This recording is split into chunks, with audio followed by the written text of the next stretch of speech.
Hello again, everyone. Did you have an interesting morning? Okay, can I get like a little show of applause? I want to know how good the morning was. Wonderful, wonderful, wonderful. Again, we thank NJIT for taking such an interest in the students and the future leaders of our city. So I'm not going to be long. I'm actually going to be brief because the person that I'm introducing is hopefully a familiar face to you. He is the great mayor of the city of Newark, former principal of what high school?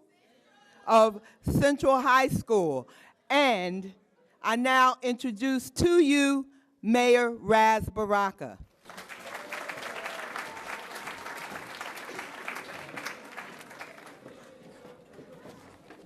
Good afternoon.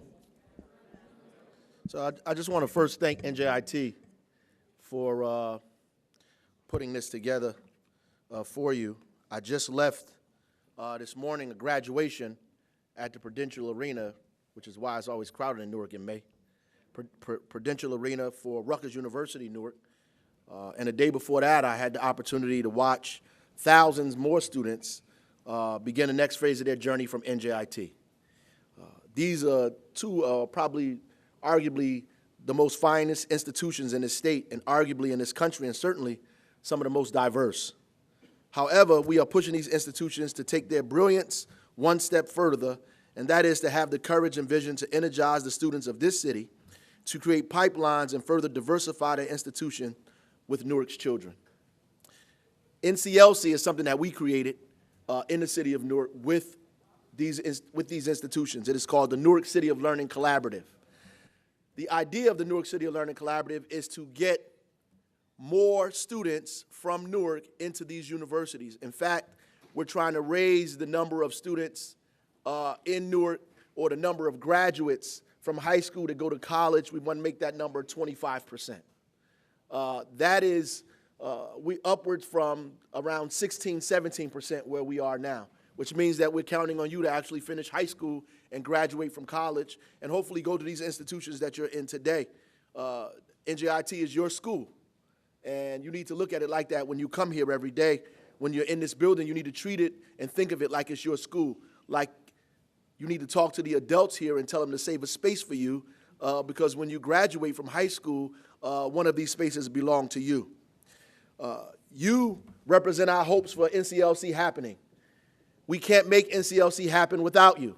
Without your success, without your graduation, none of it is a reality for us at all. And I'm glad today that you're talking about STEM careers. So I just want to tell you a few things that I know about STEM and the importance of why we should be talking about STEM and why NJIT is important to us as well. STEM jobs are projected to grow faster than all other occupations. The wages, on average, are higher than all other occupations. Whether you decide to pursue a career in research or chemical engineering, computer systems or geoscience, epidemiology, or a math teacher, STEM is the staple crop of our future and the economy of our growth. Most of these jobs, almost half, are computer and information systems related. In the next decade or so, most of the jobs created will be in some aspect STEM, and these include careers that currently do not exist yet, as the world is rapidly moving. The progress that we will make in the next couple of decades will be equivalent to hundreds, even thousands of years of progress before today. So you are here at the right time and are desperately needed. According to some national science and technology organizations, the United States needs to increase production of undergraduates with STEM degrees by 34% in order to keep up with the demand for STEM-related jobs. Some believe this statistic, and others are a little bit more skeptical of it. But what I am very clear of as the mayor of this city, as an African-American man born and raised in the city of Newark, is that we certainly are not graduating enough of us in this field, enough Newark students, enough residents of this city in this field. I know that the STEM careers are, yes, about science and engineering and math and technology, but at its base, it's about problem solving, detecting mistakes and recovering from them, identifying systems, understanding them, and getting them to talk to each other. But more importantly, it's about courage, about journeying down difficult terrain, no matter how rough or difficult, without turning back. It's about climbing vast mountains of discovery without losing hope. It's about finding light in a sea of darkness. It's about creating opportunity in a desert of despair. It is what you have done and are doing every single day in this city, finding pathways to success in a maze of obstacles, continuing to dream even when those closest to you find ways to discourage you. You do this already. All you need are the right tools and the proper discipline. You need to put yourself in the right place at the right time. And if you believe you are intelligent because you have compared yourself to people around you or even those in neighboring towns, I'm sorry to tell you you're wrong. You have to compare yourself to your latest accomplishment, the last problem you solved, the last road you traveled on. Your success cannot be weighted on simply how much you know. It must be drawn from how big your imagination is, how creative you can become, and how much courage you can hold in your heart. Can you risk failure and try again without hesitation? Can you speak your ideas into noisy crowds? Can you present everything you have to a mob of non-believers? Can you be yourself in a place that rewards sameness, that penalizes you for what God made you? Can you take all of your differences, difficulties, issues, problems, and use them as a means to your success? And more importantly, can you rely on them to solve some of the world's most difficult problems?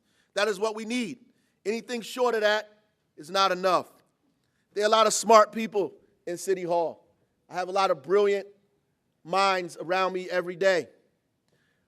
One of the reasons why we can't get as much done as we want to get done is it doesn't take just brilliance. It actually takes courage. You have to have brilliance and courage. You have to be able to think of an idea, but you also have to have the courage to implement it. I recently saw a clip of myself at 24 years old on Cablevision debating then Mayor Sharp James, who had become the mayor when I was on a train with everything I owned on my way to Washington, D.C. to become a student at Howard University. Almost 10 years later, I found myself running for mayor against a formidable opponent, myself. I lost that race, but I was a winner in the end. I continued to run after that, and people always ask me why and how did I continue to do that over and over and over again, and I say because I was never afraid to lose. It didn't make it hurt any less or drain me of everything I had each time I did it, but when you want something bad enough, when you're focused on it and you're committed to it, losing or falling down is just another step that gets you closer to your goal. Falling down is not a matter of if, it's a matter of when. And when it happens, can you recover and keep going? That you are not standing around and waiting for things to happen to you, that you make things happen, and you know that when everything in you is telling you to stop, that this is silly, outrageous, that you keep going anyway. I have to tell you, there'll be people that will never believe in you.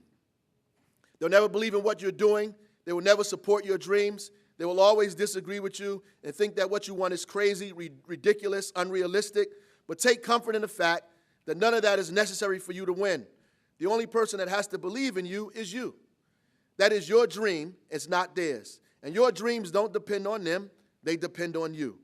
I don't know what it is you think about daily, what you dream of, but I'm here to tell you that it's hard. It's not easy.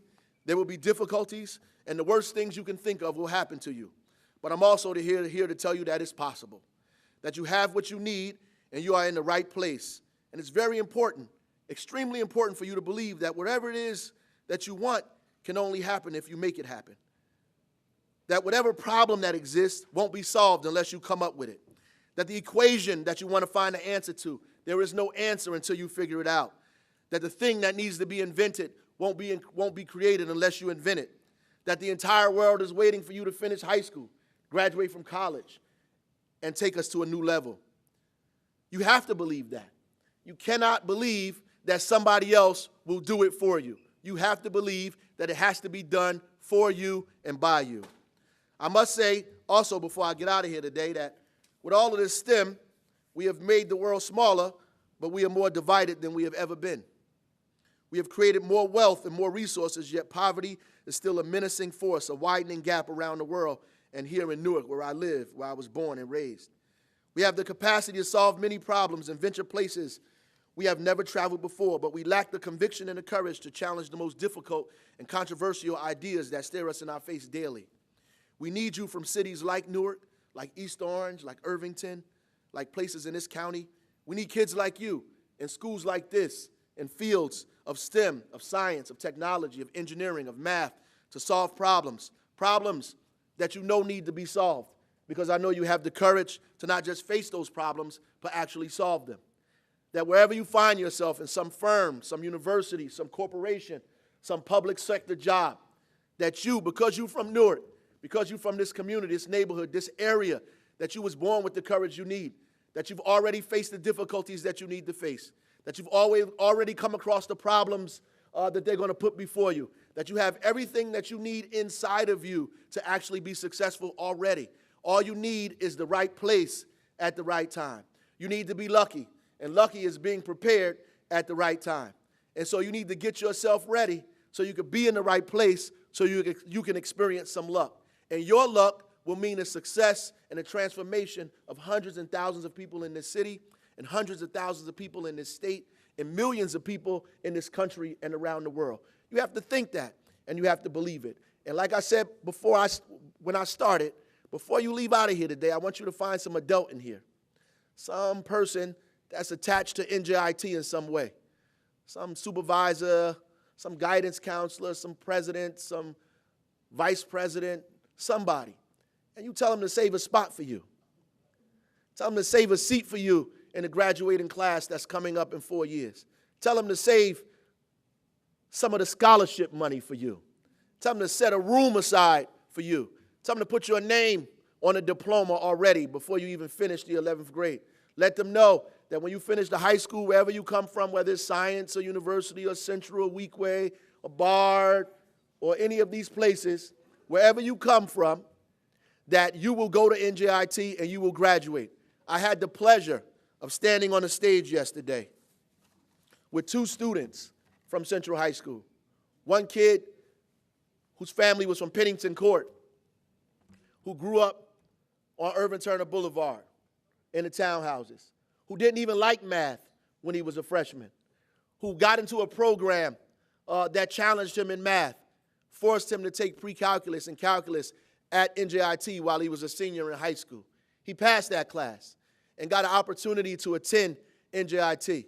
And yesterday he graduated. He walked across that stage with a degree in engineering from New Jersey Institute of Technology, from Newark, New Jersey, from one of the roughest neighborhoods. There was another kid, his name is Muhammad Kamara, whose family found their way over here from Liberia, who wound up on Martin Luther King Boulevard, who found his way up Muhammad Ali Avenue to 18th Avenue to Central High School, and became a student at Central High School, and learned at Central High School, and got in that program, and passed that calculus class, and became a student at NJIT, and graduated yesterday with a degree in engineering from Newark, New Jersey. And when he was a child and his family was children in Liberia, they would have never imagined that he would graduate from one of the finest polytechnical institutions that this country had to offer. But he did it as a student from Newark, New Jersey, in Newark's public schools. He made that happen. So I know all of you have an opportunity to make it happen. So before you leave here today,